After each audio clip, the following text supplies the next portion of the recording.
तेरे दर पे प्रभु लेके प्यार आए हम, अर्पित पावन बलिदान। हमें तू दे दे दया निधान, अपना प्रेम महान। तेरे दर पे प्रभु लेके प्यार आए हम, अर्पित पावन बलिदान। हमें तू दे दे दया निधान, अपना प्रेम महान। आए हम सब मिलजुल कर, भेदभाव सबको भुला कर। आए हम सब मिलजुल कर, भेदभाव सबको भुला कर। भक्ति से तेरे वचन सुनकर रहेंगे हमें चुप कर। तेरे दर पे प्रभु लेके प्यार आए हम, अर्पित पावन बलिदान। हमें तू दे दे दया निधान, अपना प्रेम महान। तेरे दर पे प्रभु लेके प्यार आए हम, अर्पित पावन बलिदान। हमें तू दे दे दया निधान, अपना प्रेम महान, अपना प्रेम महान। क्रिस्त में प्यारे भाइयों और बहनों, आइए आज के पवित्र मिस्सा बलिदान को शुरू करते हैं। पिता और पुत्र और पवित्र आत्मा के नाम पर आमीन। हमारे प्रभु यीशु क्रिस्त की कृपा, ईश्वर का प्रेम तथा पवित्र आत्मा का सहचर्य आप सबों को प्राप्त हो और आपकी आत्मा के साथ। क्रिस्त में प्यारे भाइयों और बहनों, आइए जब इस पवित्र मिस्सा बलिदान में हम भाग ले रहे हैं, सबसे पहले अपने आप को तैयार करें, अपने आप को जांचें परखें, क्योंकि यह हमारे लिए एक सुंदर अवसर है, सुनहरा मौका है, जहाँ पे हम अपने आप को शुद्ध पवित्र करते हैं वचन के जरिए, प्रभु की कृपा के जरिए।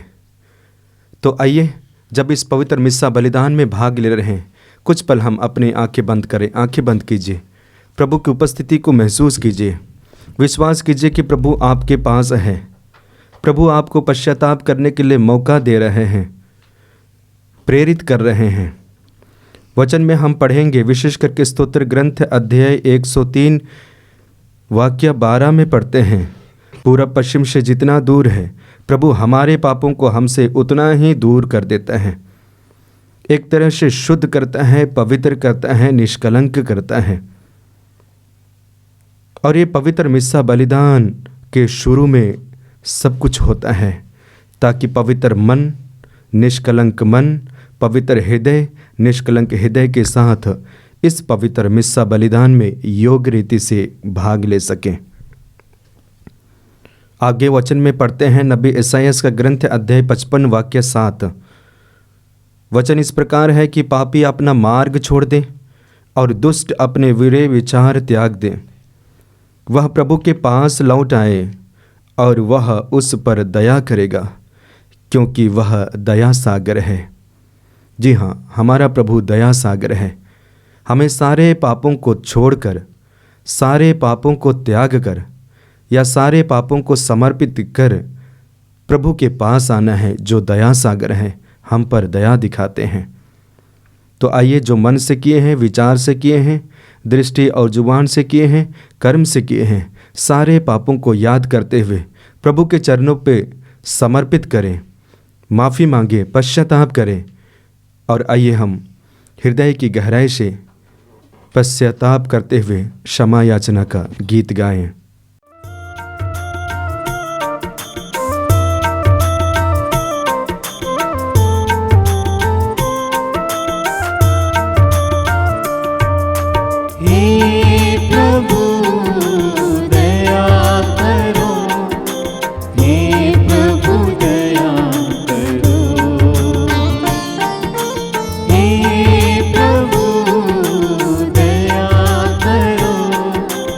हे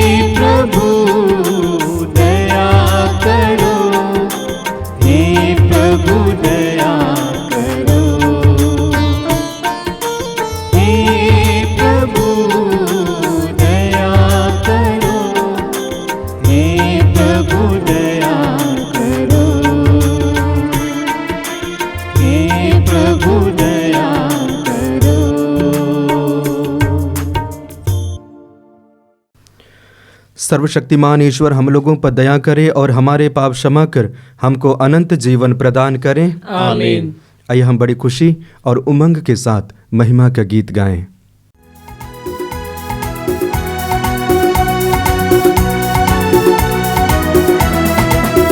महिमा महिमा महिमा महिमा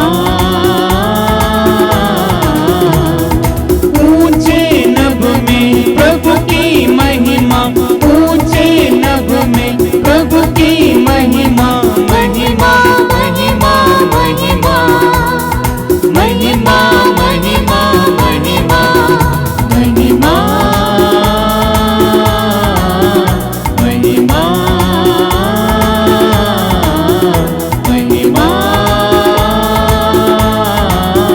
महिमा। धन्य तुझे हम कहते हैं, वंदन तेरा गाते हैं।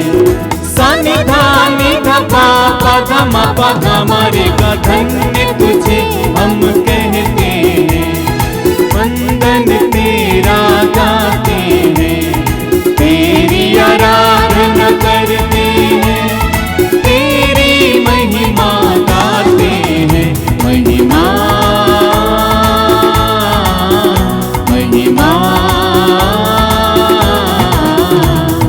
प्रभु परमेश्वर तू है स्वामी, स्वर्ग धरा के तू अधिकारी। सानिधानी धपा पदम पगम रे गा, प्रभु परमेश्वर तू है स्वामी, स्वर्ग धरा के तू अधिकारी। गुण गाए हम तेरा सदा, गुण गाए हम तेरा सदा। महिमा महिमा हे प्रभु यीशु सुत परमेश्वर, जगत के पाप मिटाने वाले। सानिधानी धपा पगम पगम रे गा, हे प्रभु यीशु सुत परमेश्वर, जगत के पाप मिटाने वाले। सुन ले हमारी दुआ को सदा, सुन ले हमारी दुआ को सदा। महिमा महिमा तू ही पावन, तू ही प्रभु है, पावन आत्मा संग विराज। सानिधानी धपा पगम पगम रे गा, तू ही पावन, तू ही प्रभु है, पावन आत्मा संग विराज। तेरी महिमा होवे सदा, तेरी महिमा होवे सदा। महिमा महिमा महिमा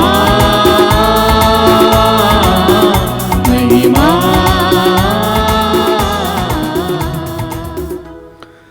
हम प्रार्थना करें। हे सर्वशक्तिमान सदा जीवंत ईश्वर, तू स्वर्ग और पृथ्वी पर शासन करता है। अपनी प्रजा की प्रार्थनाएं दयापूर्वक सुन और हमें अपनी शांति प्रदान कर। हमारे प्रभु तेरे पुत्र यीशु क्रिस्त के द्वारा, जो तेरे तथा पवित्र आत्मा के संग एक ईश्वर होकर युगानुयुग जीते रहते और राज्य करते हैं। आमीन।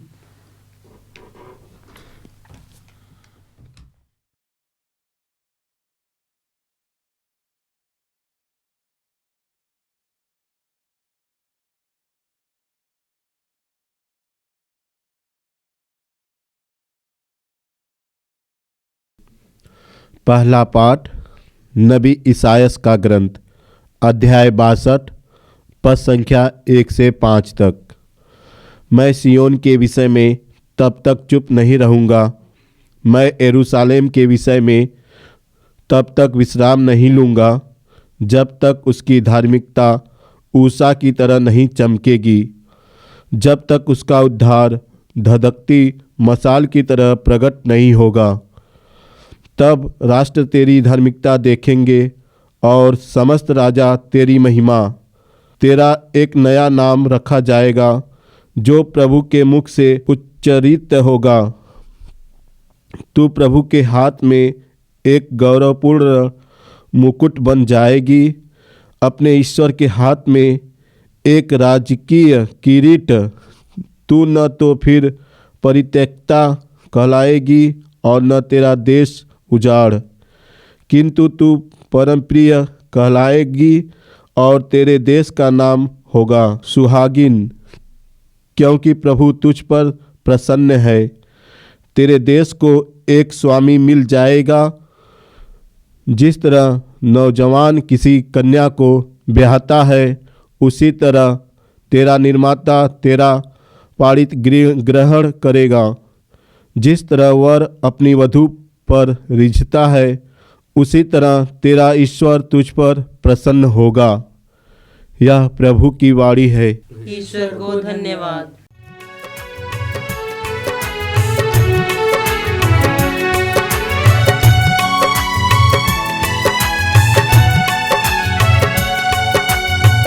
अनमोल वचन तेरा प्रभु, पथ के लिए मेरा दीपक बना।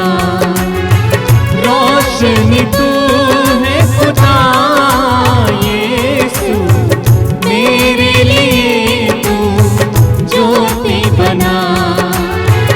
अनमोल वचन तेरा प्रभु, पथ के लिए मेरा दीपक बना। रोशनी तू है खुदा यीशु, मेरे लिए तू ज्योति बना। अनमोल वचन तेरा, अनमोल वचन तेरा।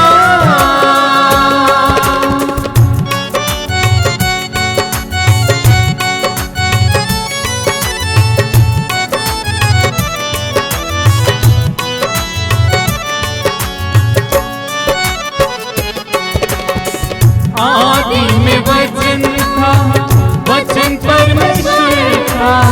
सामर्थी वचन से तू दुनिया को राजा।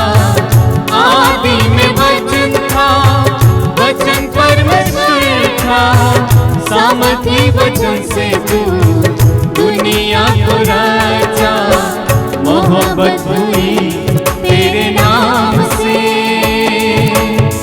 लगन हुई कलाम से। ओ मोहब्बत हुई तेरे नाम से, लगन हुई कलाम से। अनमोल वचन तेरा प्रभु, पथ के लिए मेरा दीपक बना। रोशनी तू है खुदा यीशु, मेरे लिए तू ज्योति बना। अनमोल वचन तेरा, अनमोल वचन तेरा।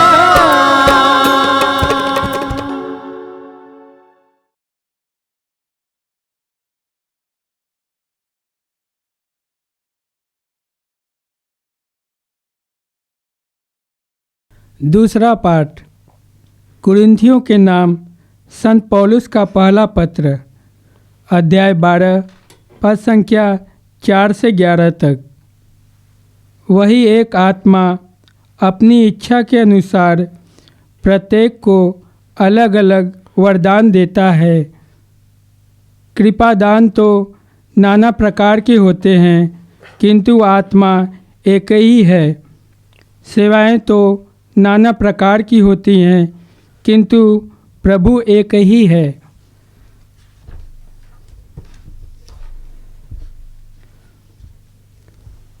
प्रभावशाली कार्य तो नाना प्रकार के होते हैं, किंतु एक ही ईश्वर सबों में सब कुछ कराता है। वह प्रत्येक को वरदान देता है जिससे वह सबों के हित के लिए पवित्र आत्मा को प्रकट करे। किसी को आत्मा द्वारा प्रज्ञा के शब्द दिए जाते हैं, किसी को उसी आत्मा द्वारा ज्ञान के शब्द दिए जाते हैं और किसी को उसी आत्मा द्वारा विश्वास दिया जाता है। वही आत्मा किसी को रोगियों को चंगा करने का, किसी को चमत्कार दिखाने का, किसी को भविष्यवाणी करने का, किसी को आत्माओं की परख करने का, किसी को भाषाएं बोलने का और किसी को भाषाएं की व्याख्या करने का वरदान देता है। वही एक आत्मा यह सब करता है। वह अपनी इच्छा के अनुसार प्रत्येक को अलग अलग वरदान देता है। यह प्रभु की वाणी है। ईश्वर को धन्यवाद।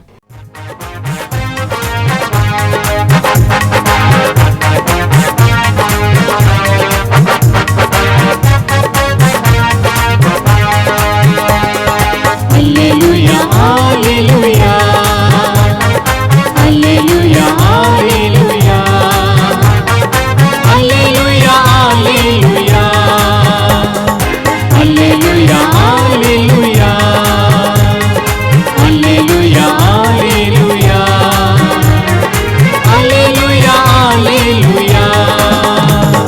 मधु से मीठा तेरा वचन, जीवन देता तेरा वचन, शांति दिलाता तेरा वचन, शक्ति से भरता तेरा वचन। Hallelujah hallelujah hallelujah hallelujah hallelujah hallelujah hallelujah hallelujah hallelujah hallelujah hallelujah hallelujah.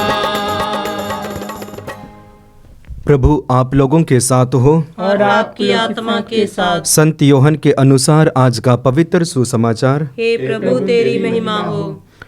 अध्याय 2 वाक्य 1 से 12 तक। यीशु ने अपना यह पहला चमत्कार गलीलिया के काना में दिखाया। गलीलिया के काना में एक विवाह था। यीशु की माता वहाँ थी। यीशु और उनके शिष्य भी विवाह में निमंत्रित थे। अंगूरी समाप्त हो जाने पर यीशु की माता ने उनसे कहा, उन लोगों के पास अंगूरी नहीं रह गई है। यीशु ने उत्तर दिया, भद्रे, इससे मुझको और आपको क्या? अभी तक मेरा समय नहीं आया है। उनकी माता ने सेवकों से कहा, वह तुम लोगों से जो कुछ कहें वही कर देना।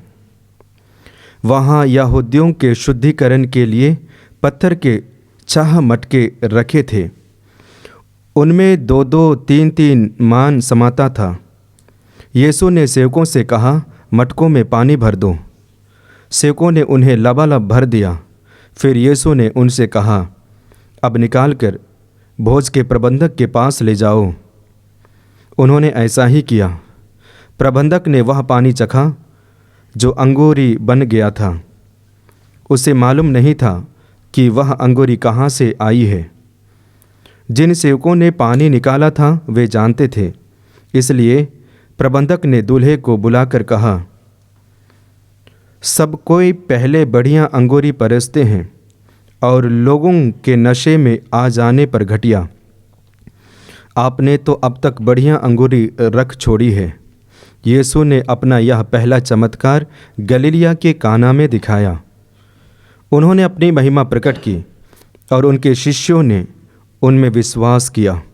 इसके बाद यीशु अपनी माता, अपने भाइयों और अपने शिष्यों के साथ कफरनहूम चले गए, परंतु वे वहाँ थोड़े ही दिन रहे। यह प्रभु का दिव्य सुसमाचार है। हे क्रिस्त तेरी स्तुति हो। क्रिस्त में प्यारे भाइयों और बहनों, आज का पहला पाठ हम नबी एसायास के ग्रंथ से पढ़ते हैं और नबी एसायास के ग्रंथ के माध्यम से ईश्वर हमें यह संदेश देना चाहते हैं और कहते हैं कि मैं सियोन के विषय में तब तक चुप नहीं रहूँगा जब तक उसकी धार्मिकता ऊषा की तरह नहीं चमकेगी। यानी कि परमेश्वर का संदेश जनता के लिए यह है कि परमेश्वर तब तक चुप नहीं रहेगा जब तक उनकी धार्मिकता ऊषा की तरह नहीं चमकेगी। यानी कि प्रभु आपका, मेरा और सारे लोगों का धार्मिकता को ऊषा की तरह चमकाना चाहते हैं, और जब तक ये चमकता नहीं रहेगा तब तक चुप नहीं रहेगा, ये परमेश्वर वादा करते हैं। ये ऊषा क्या को दर्शाता है? ऊषा क्या है?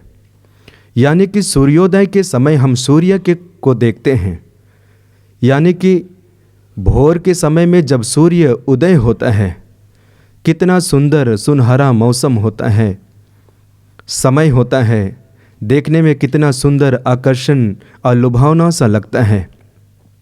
सूर्य की किरणें कितनी सुंदर दिखाई देती है, प्रिय, आकर्षक होती है। ठीक उसी प्रकार हमारा विश्वास, ठीक उसी प्रकार हमारी धार्मिकता होनी चाहिए, ये परमेश्वर कहते हैं। और ये तब तक आकर्षण नहीं होगा, तब तक ये लुभावना नहीं होगा, तब तक ये प्रिय नहीं होगा, तब तक परमेश्वर चुप नहीं रहेंगे। आगे हम वचन में देखते हैं नबी एसायास के ग्रंथ में, विशेष करके प्रथम भाग में ही आगे हम वचन में पढ़ते हैं, परमेश्वर कहते हैं, मैं यरूशलेम के विषय में तब तक विश्राम नहीं करूँगा जब तक उसका उद्धार धधकती मशाल की तरह प्रकट नहीं होगा। यानी कि अपनी जनता का उद्धार जब तक नहीं होगा तब तक मैं परिश्रम करता रहूँगा, करता रहूँगा, करता रहूँगा। ये परमेश्वर का वादा है, आपके लिए है, मेरे लिए, सारे विश्वासियों के लिए है।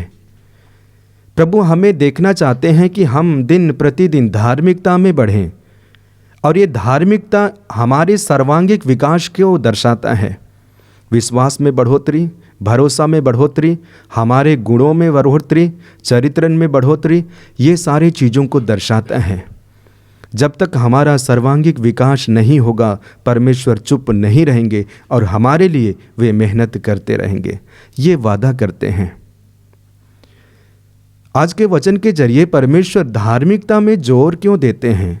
और जब हम धार्मिकता के बारे में पढ़ेंगे, धार्मिकता के विषय में मनन चिंतन करेंगे, तो हमारे जीवन में कितने सारे कार्य होते हैं, उनके जरिए हमें कितने फ़ायदे होते हैं।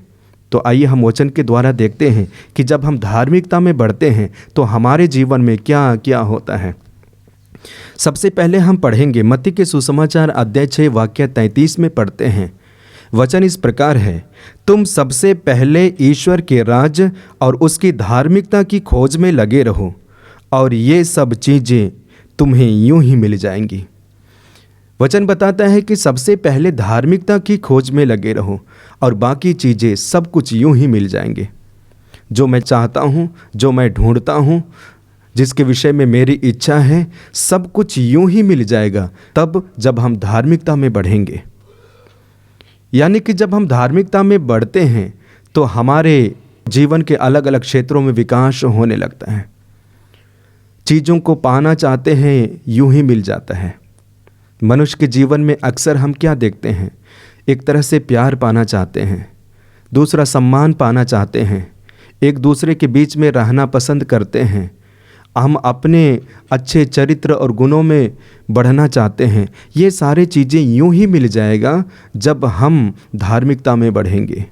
तो ये हमारे लिए एक फ़ायदा है, और इसलिए प्रभु कहते हैं कि सबसे पहले ईश्वर के राज और उसकी धार्मिकता की खोज में लगे रहो। आगे हम वचन में पढ़ेंगे, मत्ती के सुसमाचार अध्याय 6 वाक्य 10 में पढ़ते हैं।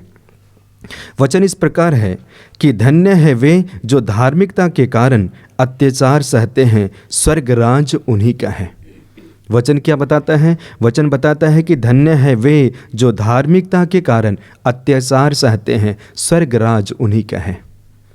देखिए, जब हम धार्मिकता के कारण अत्याचार सहते हैं, धार्मिकता के लिए हम दुख और कष्ट उठाते हैं, धार्मिकता के लिए हम खून पसीना और मेहनत करते हैं। असर हमारे लिए क्या मिलता है, फल हमारे लिए क्या मिलता है कि हम ईश्वर के राज्य में प्रवेश करते हैं और ये ईश्वर का राज्य हमारा राज्य हो जाता है। दूसरा फ़ायदा कि ईश्वर का राज्य हमारा हो जाता है, हम ईश्वर के राज्य में रहना शुरू करते हैं।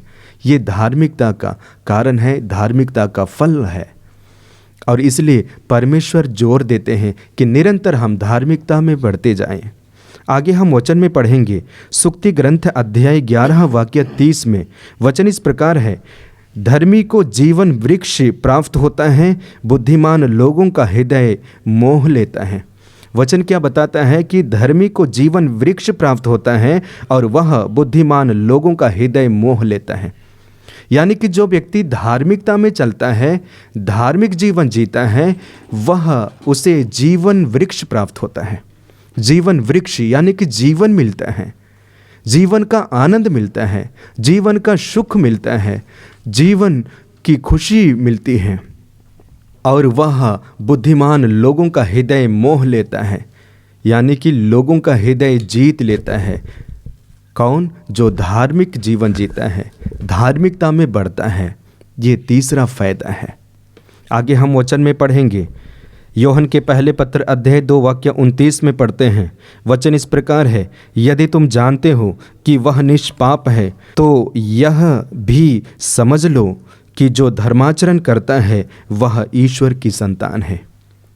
जो धर्माचरण करता है वह ईश्वर की संतान है। जब हम धर्माचरण करते हैं, धार्मिकता में बढ़ते हैं, हम ईश्वर के संतान, ईश्वर के पुत्र पुत्रियां बनते हैं। और इसलिए परमेश्वर हमारे जीवन में सबसे ज़्यादा महत्व, सबसे प्रथम स्थान धार्मिकता को देते हैं। और इसलिए कहते हैं कि जब तक हम मनुष्य धार्मिकता में नहीं बढ़ेंगे तब तक परमेश्वर चुप नहीं रहेंगे। हमारे लिए मेहनत करते रहेंगे, परिश्रम करते रहेंगे, आशीष और कृपाएं देते रहेंगे, हमारे पीछे लगे रहेंगे, हमसे प्रेम करते रहेंगे, क्योंकि हमें धार्मिकता में बढ़ते हुए देखना चाहते हैं। ये परमेश्वर का वादा है। और इसके बाद प्रथम पाठ के अंतिम भाग में देखते हैं, तब जैसे वर अपनी पत्नी पर रीझता है, ठीक उसी प्रकार पत्नी अपने पति पर रीझती है। परमेश्वर हम में प्रसन्न होंगे और हम परमेश्वर से खुश होंगे, तो एक अटूट संबंध होगा। तो ख्रिस्त में प्यारे भाइयों और बहनों, प्रथम पाठ के द्वारा हमारे लिए संदेश मिलता है कि हमें निरंतर हमारी धार्मिकता, अच्छे कार्य, अच्छे कर्मों में निरंतर बढ़ना चाहिए। आज के दूसरे पाठ में हम देखेंगे कुरिन्थियों के नाम संत पौलुस का पत्र में, और वहाँ पे आत्मा के विषय में वर्णन है। वरदान नाना प्रकार के होते हैं किंतु ईश्वर एक ही है। आत्मा के द्वारा नाना प्रकार के वरदान मिलते हैं किंतु आत्मा एक ही है और वही मनुष्य में कार्यरत है। और वही आत्मा हमें पिता से जोड़ता है, वही आत्मा हमें पिता के प्रेम को प्रकट करता है, वही आत्मा हमारे जीवन में कृपाएं लाती है। ये दूसरे पाठ में पढ़ते हैं। आज के सुसमाचार में जब हम प्रवेश करेंगे और वहाँ पे विशेष रूप से काना के विवाह के बारे में वर्णन है, और ये संपूर्ण घटना मुख्य रूप से 2 बातों को दर्शाती है। और उनमें से पहला है माता मरियम के बारे में कि माता मरियम एक मध्यस्थ है। माता मरियम विवाह भोज में उपस्थित थी। माता मरियम विवाह भोज में उपस्थित होकर सेवा शुश्रूषा करती थी और लोगों को देखती थी। विशेष करके उस समय उन्होंने देखा कि जब अंगूरी समाप्त हो चुकी है, लोग परेशान हैं, लोगों में खामोशी छा चुकी है, लोग परेशान हैं। और ऐसे समय पे माता मरियम की नज़रें उनके ऊपर जाती हैं और इसलिए माता मरियम यीशु के पास सीधे आती हैं और कहती हैं, देखो अंगूरी समाप्त हो चुका है। यीशु ने माता मरियम से कहा कि इससे मुझे और आपको क्या, मेरा समय नहीं हो चुका है। माता मरियम ने कुछ नहीं कहा, सीधे वे सेवकों के पास में जाती हैं और कहती है, यीशु तुमसे जो कहते हैं वही करना। संपूर्ण घटना में माता मरियम सिर्फ 2 ही बार कहती है और पहला कहती है यीशु से कि अंगूरी समाप्त हो चुका है। दूसरी बार कहती है सेवकों से कि यीशु जो कहते हैं वही करना। ये क्या दर्शाता है? ये दर्शाता है कि माता मरियम हमारे साथ हमेशा रहती है। माता मरियम विश्वासियों के साथ रहती है। माता मरियम विश्वासियों के दुख और सुख के समय में रहती है। जैसे काना के विवाह में उन्होंने देखा कि समस्या क्या उत्पन्न हो चुकी है, ठीक उसी प्रकार एक एक व्यक्ति के जीवन में जो समस्याएं उत्पन्न होती है, माता मरियम उपस्थित रहती है, देखती है और उनको बताए बिना जैसे अपने पुत्र यीशु के पास जाती है, ठीक उसी प्रकार चुपके से यीशु के पास हमारी सारी निवेदनों को लेकर यीशु के पास जाती है। एक मध्यस्थ है। ठीक उसी प्रकार ख्रिस्त में प्यारे भाइयों और बहनों, जब इस घटना के विषय में सुनते हैं, विशेष करके माता मरियम के विषय में सुनते हैं, हम भी माता मरियम की तरह कर सकते हैं। जिनको भी हम देखते हैं जो परेशान में हैं, हम उन्हें यीशु के पास अपनी प्रार्थना के जरिए ला सकते हैं। प्रार्थना के जरिए उन्हें ईश्वर के साथ जोड़ सकते हैं। प्रार्थना के जरिए उन्हें अनुग्रह के समय और अनुग्रह के पास ले आ सकते हैं। जैसे माता मरियम ने किया, ठीक उसी प्रकार हम भी एक दूसरे के लिए आदर्श बन सकते हैं। दूसरा बिंदु है जो इस घटना में हम देखते हैं, वह यीशु के बारे में। यीशु ने माता मरियम से कहा कि देखिए मेरा समय नहीं हुआ है, मेरा समय नहीं आया है।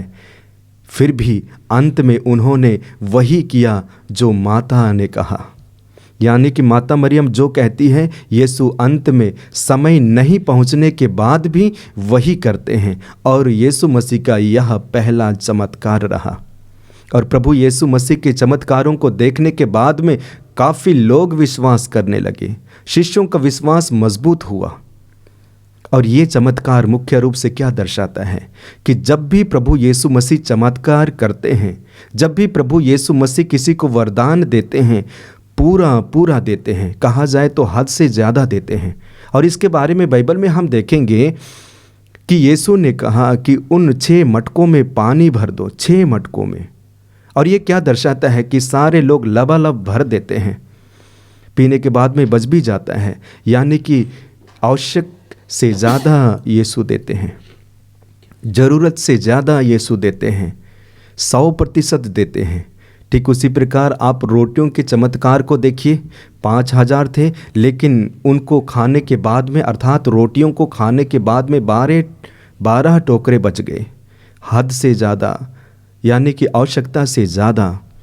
ठीक उसी प्रकार हम देखते हैं जब यीशु ने पेतरुस से कहा कि अपने नाव को गहरे पानी में ले जाओ, दाहिने साइड में जाल डालो। जाल डालते हैं, मछली इतना फंस जाती है, फटने को जाल हो जाती है, नाव डूबने को हो जाती है। हद से ज़्यादा, आवश्यक से ज़्यादा, यानी कि जब देते हैं तो पूरा प्रभु देते हैं, संपूर्ण रूप से देते हैं, 100% देते हैं। और ठीक उसी प्रकार यीशु के बारे में देखिए, यीशु ने अपना जीवन अर्पित किया। कितना? पूरा 100% हमें अपने जीवन को दिया। तो ये चमत्कार इस बात को दर्शाता है कि जब भी प्रभु हमें कृपा देते हैं, जब भी प्रभु हमें प्यार करते हैं, 100% करते हैं, हमारे लिए उचित देते हैं। आज हमारे लिए संदेश है कि हम प्रभु के लिए कितना देते हैं, हम प्रभु के लिए कितना समर्पित हैं। हमें भी 100% समर्पित होना चाहिए। यदि हम एक दूसरे को मदद करते हैं, यानी कि संपूर्ण दिल, संपूर्ण मन के साथ करना चाहिए। ये संदेश आज हमारे लिए मिलता है। तो ख्रिस्त में प्यारे भाइयों और बहनों, आइए जब इन वचनों को हम मनन चिंतन करते हैं, हमारे लिए काफ़ी संदेश मिलते हैं। सारे संदेशों को हम ग्रहण करें, स्वीकार करें, हृदय में अमल करें और आने वाले जीवन में लागू करें। और इसके लिए ईश्वर हमें आशीष दे। पिता, पुत्र और पवित्र आत्मा के नाम पर आमीन। आइए हम अपने विश्वास को प्रकट करते हुए प्रेरितों का धर्मसार एक साथ बोले। मैं सर्वशक्तिमान पिता, स्वर्ग और पृथ्वी, सब दृश्य और अदृश्य वस्तुओं के सृष्टिकर्ता एक ही ईश्वर में विश्वास करता हूँ। मैं ईश्वर के इकलौते पुत्र, एक ही प्रभु यीशु ख्रिस्त में विश्वास करता हूँ, जो सभी युगों के पहले पिता से उत्पन्न है। वह ईश्वर से उत्पन्न ईश्वर, प्रकाश से उत्पन्न प्रकाश, सच्चे ईश्वर से उत्पन्न सच्चा ईश्वर है। वह बनाया हुआ नहीं बल्कि उत्पन्न हुआ है। वह पिता के साथ एक तत्व है। उसी के द्वारा सब कुछ सृष्टि हुआ। वह हम मनुष्यों के लिए और हमारी मुक्ति के लिए स्वर्ग से उतरा और पवित्र आत्मा के द्वारा कुंवारी मरियम से देह धारण कर मनुष्य बना। उन्होंने पोंतुस पिलातुस के समय दुख भोगा। वह हमारे लिए क्रूस पर ठोका गया। वह मर गया और दफनाया गया और धर्म ग्रंथ के अनुसार तीसरे दिन फिर से जी उठा। वह स्वर्ग में आरोहित हुआ और पिता के दाहिने विराजमान है। वह जीवितों और मृतकों का न्याय करने महिमा के साथ फिर आएगा और उसके राज्य का कभी अंत नहीं होगा। मैं पवित्र आत्मा में विश्वास करता हूँ। वह प्रभु और जीवन दाता है। वह पिता और पुत्र से प्रसरित होता है। पिता और पुत्र के साथ उसकी आराधना और महिमा होती है। वह नबियों के मुख से बोला है। मैं एक पवित्र कैथोलिक प्रेरित कलीसिया में विश्वास करता हूँ। मैं पापों की क्षमा के लिए एक ही बपतिस्मा स्वीकार करता हूँ। मैं मृतकों के पुनरुत्थान तथा अनंत जीवन की बाट जोहता हूँ। आमीन। प्रिय भाइयों और बहनों, ईश्वर ने हमें इस वेदी के सम्मुख एकत्र किया है। आइए हम उसके सभी कृपादानों के लिए उसे धन्यवाद दें और कलीसिया की आवश्यकताओं के लिए प्रार्थना करें।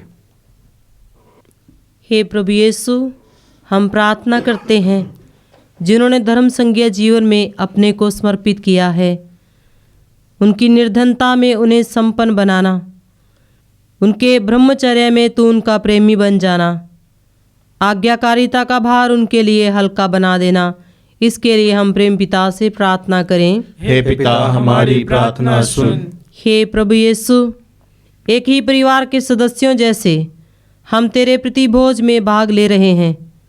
हमारी सहायता कर जिससे हम अपने हृदय की कटुता भूल जाएं, आपसी मतभेद दूर हो जाए और हमारे पाप धुल जाएं। इसके लिए हम प्रेम पिता से प्रार्थना करें। हे पिता, हमारी प्रार्थना सुन।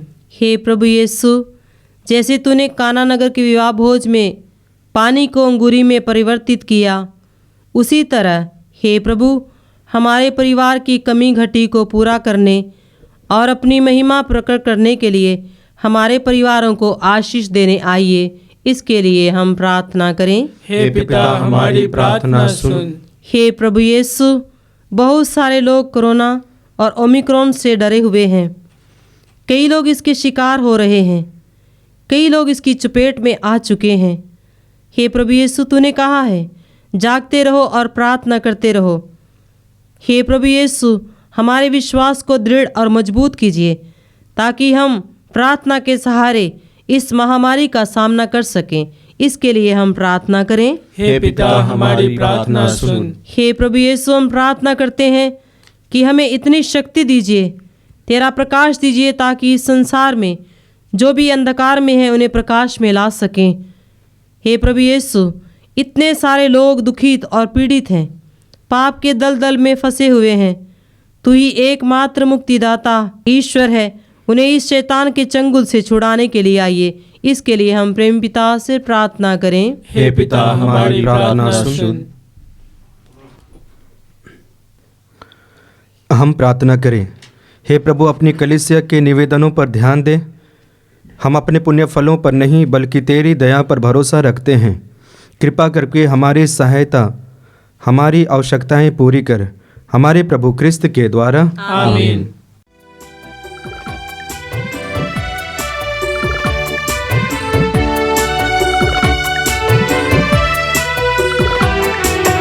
मेरे यीशु मैं आया, चरणों में भेंट लाया, संपूर्ण जीवन तुझको समर्पण खुद को चढ़ाने में आया। मेरे यीशु मैं आया, तन मन अपना ले आया, रोटी तुझको चढ़ाता, तन मन अपना ले आया। रोटी के साथ तुझको चढ़ाता, आशीष तेरी बरसा प्रभु, आशीष तेरी बरसा प्रभु। जीवन पावन कर दे प्रभु, जीवन पावन कर दे प्रभु। मेरे यीशु में आया, चरणों में भीख लाया।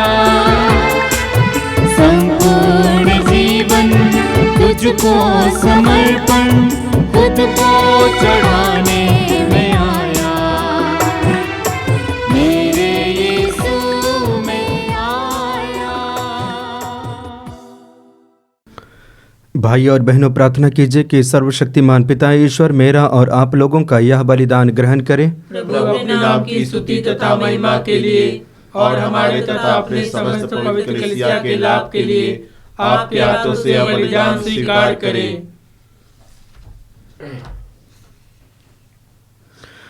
हम प्रार्थना करें, हे प्रभु, जब कभी इस बलिदान की स्मृति मनाई जाती है, हमारे मुक्ति का कार्य संपन्न होता है। ऐसी कृपा कर कि हम इस संस्कार में योग्य रीति से भाग ले सकें। हम यह प्रार्थना करते हैं अपने प्रभु क्रिस्त के द्वारा, आमीन।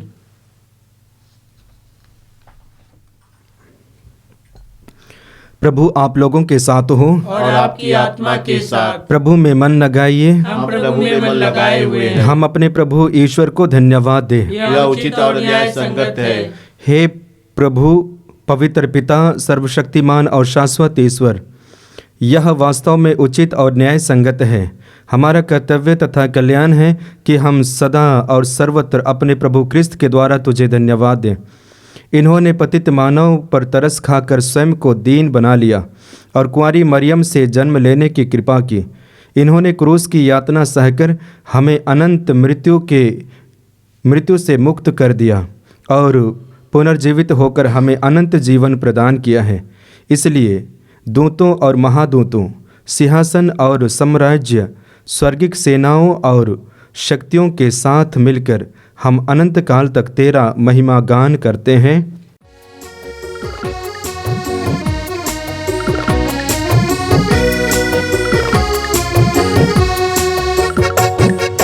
पावन तेरा नाम पावन, गूंजे सारा जहां। पावन तेरा नाम पावन, गूंजे सारा जहां। पावन तेरा नाम पावन, गूंजे सारा जहां। पावन तेरा नाम पावन, गूंजे सारा जहां। स्वर्ग धरा के हर कोने में तेरी महिमा अपार। स्वर्ग धरा के हर कोने में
पवित्र मिस्सा बलिदान के महत्वपूर्ण भाग में प्रवेश किए।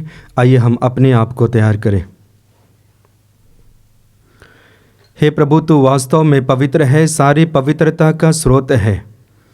हम तुझसे प्रार्थना करते हैं तू इन उपहारों को अपने आत्मा के संस्पर्श से पवित्र कर दे कि यह हमारे प्रभु यीशु क्रिस्त के शरीर तथा रक्त बन जाए। जब वे स्वेच्छा से मृत्यु के लिए सौंपे गए, उन्होंने रोटी ली, तुझे धन्यवाद दिया और रोटी तोड़कर उसे अपने शिष्यों को देते हुए कहा, तुम सब इसे लो और इसमें से खाओ, क्योंकि यह मेरा शरीर है जो तुम्हारे लिए बलि चढ़ाया जाएगा।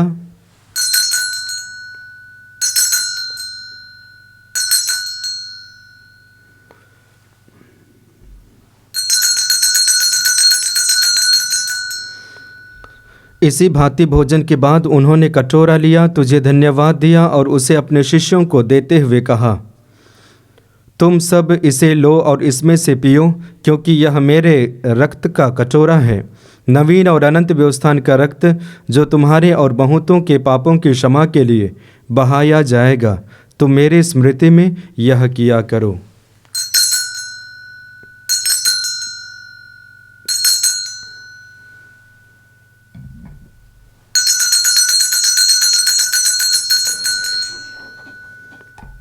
विश्वास का रहस्य। हे विश्व के उद्धारकर्ता, हमारा उद्धार कर। तूने अपने क्रूस पर पुनरुत्थान द्वारा हमें मुक्ति किया है। इसलिए हे प्रभु, हम क्रिस्त की मृत्यु और पुनरुत्थान की स्मृति में तुझे जीवन की रोटी और मुक्ति का कटोरा चढ़ाते हैं। हम तुझे धन्यवाद देते हैं कि तूने हमें अपने सम्मुख उपस्थित होने और अपनी सेवा करने का सौभाग्य प्रदान किया है। हमारा नम्र निवेदन है कि हम सब क्रिस्त का शरीर तथा रक्त ग्रहण करते हैं, पवित्र आत्मा के द्वारा एकता के सूत्र में बंधे रहें। प्रभुवर हमारे संत पिता फ्रांसिस, हमारे धर्माध्यक्ष यूजीन जोसेफ और सभी याजकों के साथ विश्व भर में फैली अपनी कलीसिया की सुधि ले तथा इसे प्रेम में सिद्ध बना दें।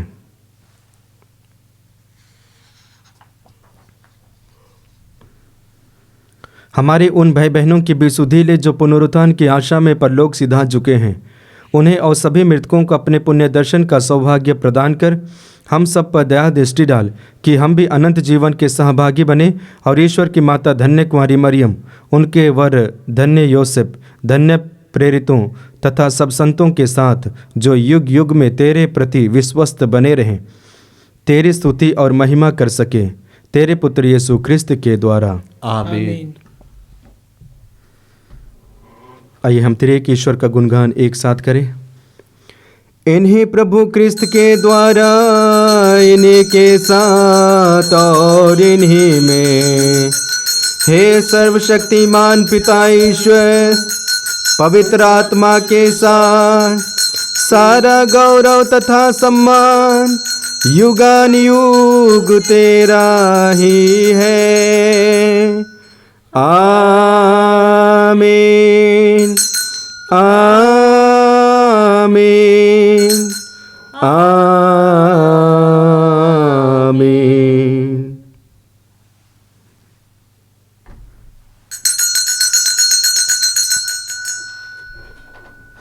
आइए हम प्रभु यीशु मसीह के द्वारा सिखाए गए उस सुंदर और शक्तिशाली प्रार्थना को एक साथ बोले। हे हमारे पिता जो स्वर्ग में है, तेरा नाम पवित्र माना जाए, तेरा राज्य आवे, तेरी इच्छा जैसे स्वर्ग में है वैसे पृथ्वी पर भी पूरी हो।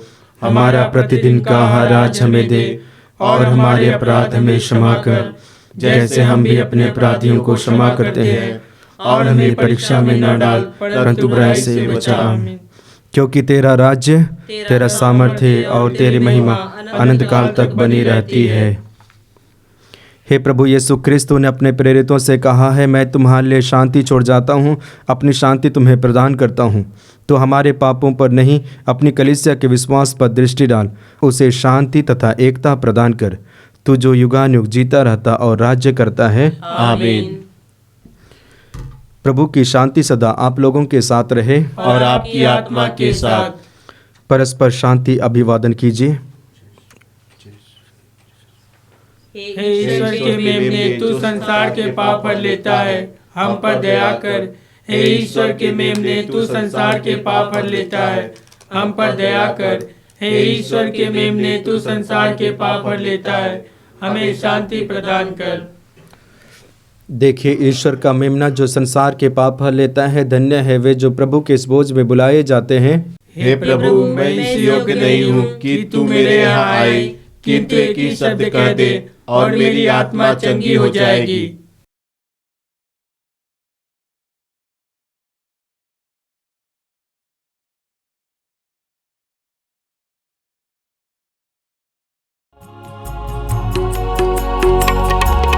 तरसाए जीवन मेरा, पाने को दर्शन तेरा, शीतल धरा को प्यासा हिरन सा, मन मेरा तुझको ही प्यासा। तरसाए जीवन मेरा, पाने को दर्शन तेरा, शीतल धरा को प्यासा हिरन सा, मन मेरा तुझको ही प्यासा। आजा तू आजा, दे दे तू दर्शन तेरा। आजा तू आजा, दिल में हो वास तेरा। आजा तू आजा, दे दे तू दर्शन तेरा।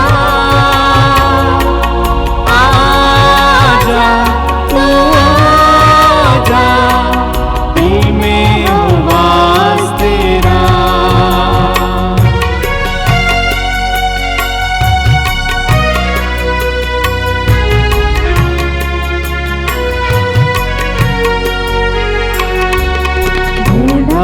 में सारा जहां,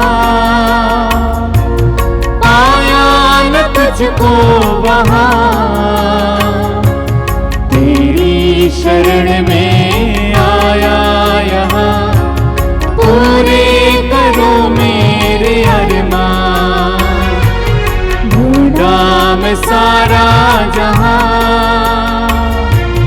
पाया न तुझको वहां, तेरी शरण में आया यहाँ, पूरे करो मेरे अरमान। आजा तू आजा, दे दे तू दर्शन तेरा। आजा तू आजा, दिल में हो वास तेरा। आजा तू आजा, दे दे तू दर्शन तेरा। आजा तू आजा, दिल में हो वास तेरा।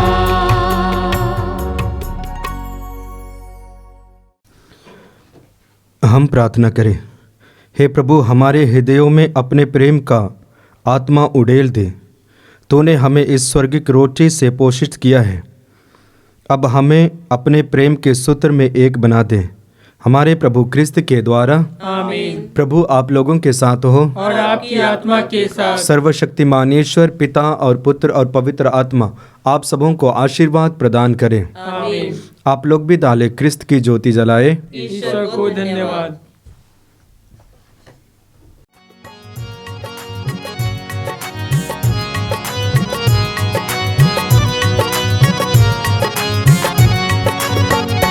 तुझे धन्यवाद प्रभु, तेरा दिल से करूं शुक्रिया। तुझे धन्यवाद प्रभु, तेरा दिल से करूं शुक्रिया। तुझे धन्यवाद, तुझे धन्यवाद, तुझे धन्यवाद प्रभु। तुझे धन्यवाद, तुझे